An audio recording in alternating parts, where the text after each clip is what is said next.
ప్రస్తుతం సోషల్ మీడియాలో పెద్ద ఎత్తున జరుగుతున్న ప్రచారం తమిళనాడులో విజయ పార్టీ టీవీకే ఒంటరిగా నిలిచి సత్తా చాటింది అని, ఏపీలో మాత్రం జనసేన ఒంటరిగా పోటీ చేసేందుకు వెనుకంజ వేస్తోంది అని.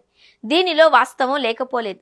2019 ఎన్నికల్లో జనసేన దాదాపు ఒంటరిగానే బరిలో నిలిచింది. కమ్యూనిస్టులు, బీఎస్పీ వంటి వాటితో పొత్తు పెట్టుకున్నా అవి పెద్దగా లెక్కలోకి రాలేదు.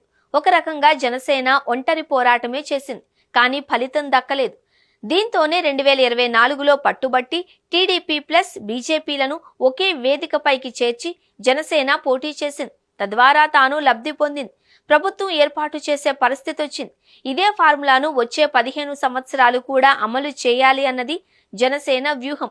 కానీ ప్రత్యర్థులు, అదే సమయంలో రాజకీయ విశ్లేషకులు మాత్రం జనసేన ఒంటరిగా ఎందుకు పోటీ చేయదు అంటూ మళ్లీ ప్రశ్నిస్తున్నారు. దీనికి విజయ్ను ఉదాహరణగా చూపిస్తున్నారు.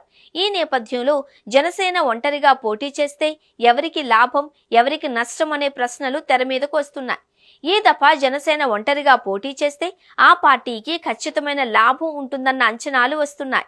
2019లో లెక్క వేరు, ప్రస్తుతం లెక్క వేరు అని పరిశీలకులు చెబుతున్నారు.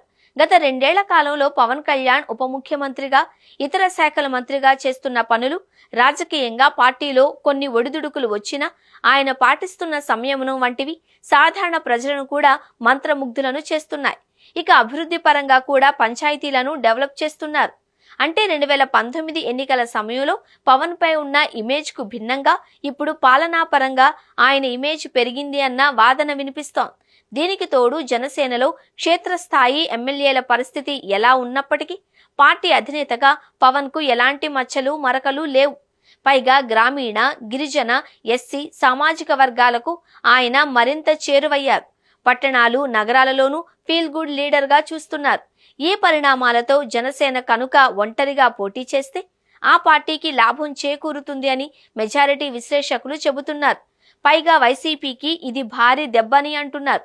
ప్రభుత్వ వ్యతిరేక ఓటు ఏదైనా ఉంటే ఈ దఫా జనసేనకు పడుతుంది అని కూడా చెబుతున్నారు.